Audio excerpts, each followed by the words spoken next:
Hello everyone, मैं गौतम पांडे। चलिए आज हम लोग 13.3 फिर से कर लेते हैं। इससे पहले मैंने आपको 4 नंबर क्वेश्चन तक करा दिया था, ठीक है। तो आगे हम लोग और देखते हैं। 5वां नंबर दिया हुआ है, व्यास 12 सेंटीमीटर और ऊंचाई 15 सेंटीमीटर वाले एक लंबवृत्तीय बेलन के आकार का बर्तन आइसक्रीम से पूरा भरा हुआ है। इस आइसक्रीम को ऊंचाई 12 सेंटीमीटर और व्यास 6 सेंटीमीटर वाले शंकुओं में भरा जाना है, जिसका ऊपरी सिरा अर्धगोलाकार है, और उन शंकुओं की संख्या ज्ञात कीजिए जो इस आइसक्रीम को भर सकते हैं। तो चलिए हम लोग सबसे पहले फिगर बना लेते हैं कि क्या है दिया हुआ। एक आपका बर्तन है बेलन के जैसा, ठीक है। तो चलो मैंने बेलन बना लिया पहले, और इसकी ऊंचाई दे रखी है 15 सेंटीमीटर। तो चलो 15 सेंटीमीटर, और इसका व्यास दे दिया 12 सेंटीमीटर, यानी कि डी आपको 12 सेंटीमीटर दे दिया है। तो यदि आप आर निकालोगे तो 12/2 यानी कि 6 सेंटीमीटर। चलिए हम लोग लिख लेते हैं यहाँ पे डाटा अलग से। बेलन में आपको क्या क्या दिया हुआ है, एच दे दिया है कितना 15 सेंटीमीटर, आर कितना दे दिया है 6 सेंटीमीटर। आर चलो मैं इसको बड़ा वाला ले लेता हूँ, बड़ा वाला त्रिज्या। अब एक फिगर बोला, एक शंकु है और इसके ऊपर एक अर्धगोलाकार ऐसे है, और इसमें बोला है कि इसका क्रीम निकाल के इसमें भरना है। तो बोला है कि कितना ऐसा शंकु होगा जिसका ये पूरा आइसक्रीम इसमें अट जाएगा, ठीक है। तो इसके लिए क्या क्या डाटा दे रखा है, चलिए हम लोग पहले लिख लेते हैं। शंकु में आपका क्या डाटा दिया है, शंकु की ऊंचाई देखो दे रखी है 12 सेंटीमीटर। तो छोटा वाला एच ले लेता हूँ, ये 12 सेंटीमीटर दिया हुआ है, और व्यास दे रखा है 6 सेंटीमीटर। तो एक चीज़ देखो, जो व्यास आपका शंकु के लिए यूज करोगे वही वाला तो ये अर्धगोला के लिए भी होगा, ठीक है। तो व्यास यानी आपको दे दिया 6 सेंटीमीटर, यानी डी आपको 6 सेंटीमीटर दिया हुआ है। तो आर निकालोगे तो 6/2 यानी कि 3 सेंटीमीटर, क्योंकि आर बराबर फॉर्मूला होता है D/2, ठीक है। सारा डाटा तो मिल ही गया। अब हम लोग चलो अर्धगोला के लिए भी लिख ही लेते हैं। यहाँ पे अर्धगोला के लिए तो एक छोटा सा डाटा चाहिए हमें, क्या आर चाहिए, और आर हमें पता है कितना 3 सेंटीमीटर, ठीक। तो चलो ये हमारा 3 सेंटीमीटर आ गया।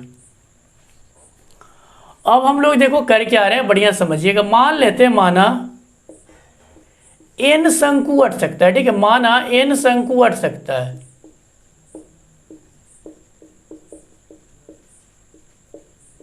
मैंने क्या मान लिया, एन नंबर ऑफ शंकु मान लिया, ठीक है। यानी कि यदि इस पूरे बर्तन से आइसक्रीम को खाली कर दो तो एन शंकु का संख्या आ जाएगा। तो यानी कि मैं एन शंकु के संख्या का आयतन बराबर यदि मैं कर दूं इस बेलन के आयतन का, तो दोनों बराबर ही होना चाहिए, क्योंकि जितना इसका आइसक्रीम है वही तो ढेर सारा, मान लो एक इसमें अट जाएगा, फिर एक और इसमें अटेगा, ऐसे करते करते ढेर सारा में जितना में अट जाए, ठीक है। तो चलिए हम लोग लिख लेते हैं, प्रश्न से बेलन का आयतन बराबर ये वाला जो दिया हुआ है शंकु वाला, ठीक है, शंकु का आयतन।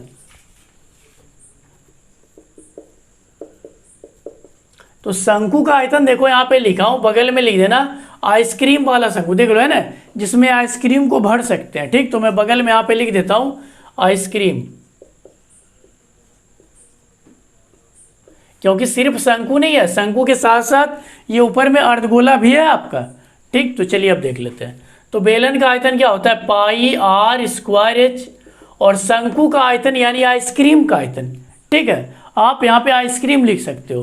तो आइसक्रीम का आयतन में क्या क्या आ रहा है आपका, शंकु का आयतन प्लस अर्धगोला का आयतन, अर्धगोला का आयतन। अब एक चीज देखो, πr²h रहने तो जब भी बराबर में आए ना तो तुरंत वैल्यू पुट मत कीजिएगा। शंकु का आयतन क्या होता है 1/3 πr² प्लस अर्धगोला का 2/3 πr³। अब जो कॉमन मिल रहा है कॉमन कर लेंगे, πr² इक्वल टू 1/3 के साथ पाई और r² दोनों हम लोग कर रहे हैं कॉमन। तो देखो 1/3 निकाल लिए, पाई भी निकाल लिए, r² भी निकाल लिया, तो बचा क्या, सिर्फ और सिर्फ हमारा h बच गया। और यहाँ से देखो ये 1/3 यहीं पे आ गया है, पाई भी आ गया है और r² आया है, लेकिन उधर है क्या r³, तो एक r तो बचेगा ही बचेगा। तो ये 2 बच गया और इसका एक r बच गया। अब पाई से देखो पाई खत्म, अब वैल्यू आप पुट कर दो, ठीक है।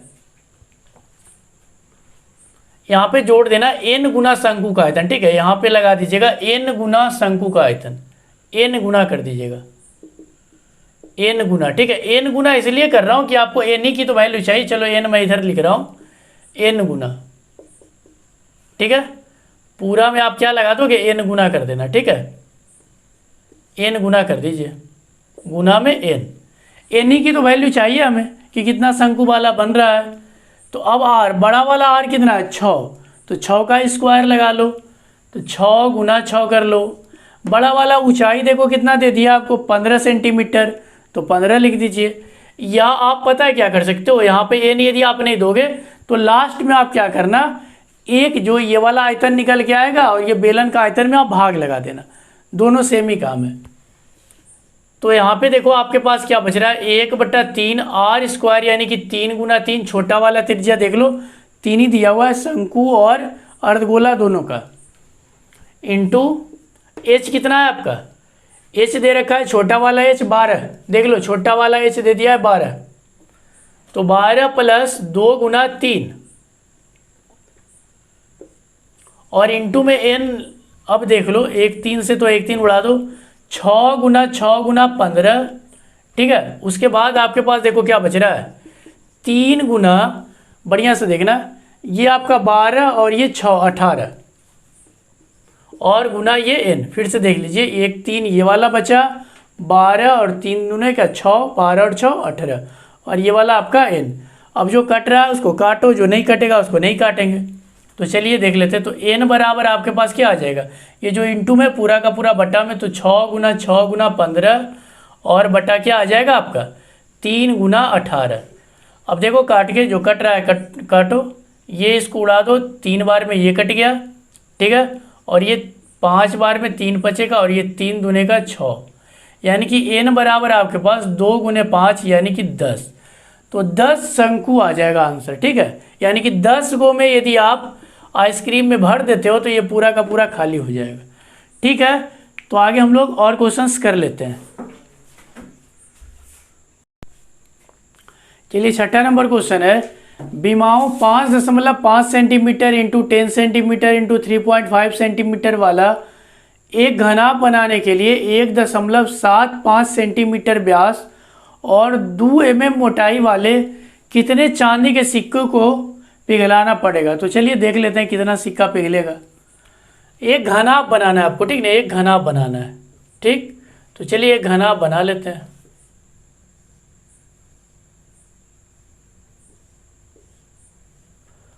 और बोला है कि इसको बनाने के लिए चांदी का सिक्का है, ठीक है। तो चांदी का सिक्का, चलो मैं तो इतना मोटा बड़ा बना रहा हूँ, बट इतना ठीक है, बेलन के जैसा है, ठीक ना। बोला है कि इसको पिघला के, मतलब कितना सिक्का को मैं पिघलाऊंगा तो इसके जैसा बन जाएगा। तो इसके जैसा बनने का मतलब क्या है कि यदि मैं मान लूँ इसको कि मतलब n नंबर ऑफ सिक्का को पिघला रहा हूँ तो इसके बराबर आ जाएगा, यानी कि n नंबर ऑफ ये बेलन का आयतन यदि मैं घनाभ के आयतन के बराबर कर दूँ तब तो हमारा काम हो जाएगा। हाँ सर, तो चलो हो गया। जो जो डाटा दे रखा है पहले लिख लो। घनाभ के लिए, इसके लिए क्या क्या डाटा है, एल दे ही रखा है 5.5, बी दे ही दिया है, कितना दिया है 10 सेंटीमीटर है, और एल बी एच कितना दे दिया है 3.5 सेंटीमीटर। इसके लिए बेचारा के लिए क्या, बेलन के लिए क्या दिया है देख लो, व्यास दे रखा है, डायमीटर दे दिया है 1.75, तो त्रिज्या निकालोगे तो 1.75/2 हो जाएगा। और इसकी मोटाई, यानी मोटाई बोले तो इसकी हाइट, मोटाई का मतलब ये कुछ ना कुछ तो मोटा होगा, यानी कुछ ना कुछ तो ऊंचा भी होगा, ठीक। मोटाई का मतलब हाइट यहाँ पे। तो एच इसका दे रखा है 2 mm। यदि आप इसको सेंटीमीटर में लाओ तो 10 से डिवाइड लगा दो, तो 10 से भाग दे दोगे तो या तो आप इसको लिख सकते हो 0.2 या 1/5 भी लिख लोगे चलेगा, सेंटीमीटर, ठीक है। अब हमारा काम हो गया। लिखते हैं यहाँ पे माना n सिक्का को पिघलाना पड़ेगा, माना n सिक्का को सिक्कों को पिघलाना पड़ेगा,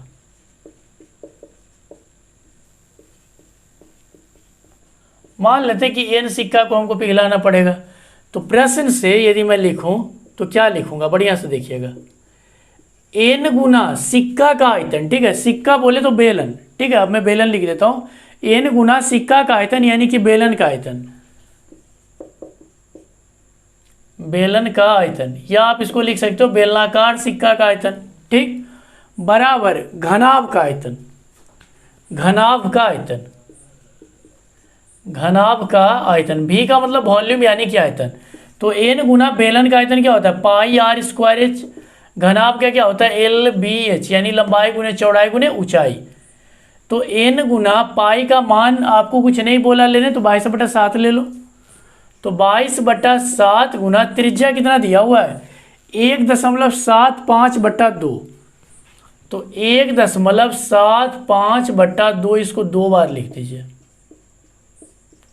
और ऊंचाई कितनी दे रखी है, 2 mm यानी कि 0.2 सेंटीमीटर, ये सेंटीमीटर है, 0.2 सेंटीमीटर, ठीक। अच्छा, और लंबाई चौड़ाई क्या दे रखा है, देख लो, लंबाई 5.5, चौड़ाई 10 है, और ऊंचाई भी बताई तो कितना है, 3.5, ठीक है। तो अब तो रह गया बस सोल्व करना, सोल्व कर लो फटाफट जल्दी जल्दी। तो बढ़िया से देखिएगा, मैं इसको एकदम आराम से स्थिर से देखते रहिएगा, ठीक है। पहले तो जो छोटा मोटा काम कर रहा है उसको कर लेता हूँ। जैसे ये देखो, ये 0 से 0 खत्म, यानी एक काम मेरा छोटा सा हो गया है। और अभी मैं कुछ नहीं करने वाला हूँ, बढ़िया से देखिएगा मैं कर क्या रहा हूँ। n बराबर मैं डायरेक्ट लिख रहा हूँ, ठीक है, समझिएगा थोड़ा सा स्थिर से। n बराबर जो गुना में पूरा का पूरा बटा में चल जाएगा, तो उधर है क्या, देख लो, 5.5 गुना ये 35 बचा आपके पास, क्योंकि 10 को तो आपने काट दिया। बटा में क्या क्या जाने वाला है जो देख लेना, ये 22/7 चल जाएगा बटा में, 1.75/2, और ये 1.75/2, और ये क्या 0.2 चल गया बटा में। अब बस कहानी खत्म है। तो n बराबर ये देखो 7 ऊपर चला जाएगा, ये भी 2 और ये भी 2, तो 5.5 गुना 35 गुना ये वाला 7 ऊपर चला जाएगा, ये 2 भी ऊपर चला जाएगा, और ये वाला भी 2 ऊपर चला जाएगा। हालांकि इसको आप काटना चाहो तो काट दो, और बाद ही में काटेंगे, ऊपर करने के बाद ही काट लेंगे, ठीक।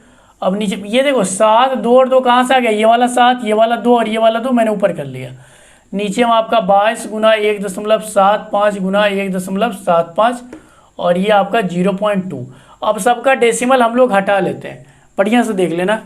इसका डेसिमल हटाओगे तो नीचे में आपका 10 बनेगा। चलो मैं इसको दूसरा वाला पेन से लिख देता हूँ।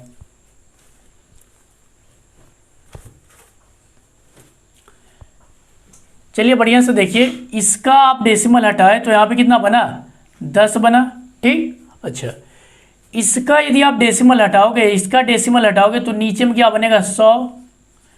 इसका भी यदि आप डेसिमल हटाते हो तो नीचे में क्या बनेगा, 100। इसका डेसिमल हटाते हो तो नीचे में क्या बनने वाला है, 10। और ये 100 भी ऊपर चला जाएगा, ये भी 100 ऊपर चला जाएगा, और ये 10 भी ऊपर चला जाएगा। तो चलिए हम लोग लिख लेते हैं n बराबर, फिर काटेंगे, आराम से काटेंगे सबको, ठीक है ना। काटना तो काटना, यहाँ से भी आप काट सकते हो, ले ये 10 से ये 10 आप उड़ा सकते हो, ठीक है, ये 10 से 10 खत्म ही कर। चलिए अब हम लोग करने वाले क्या है, n बराबर ये देखो, अब हमारे पास 55 गुना 35 गुना 7 गुना 2 गुना 2, ठीक।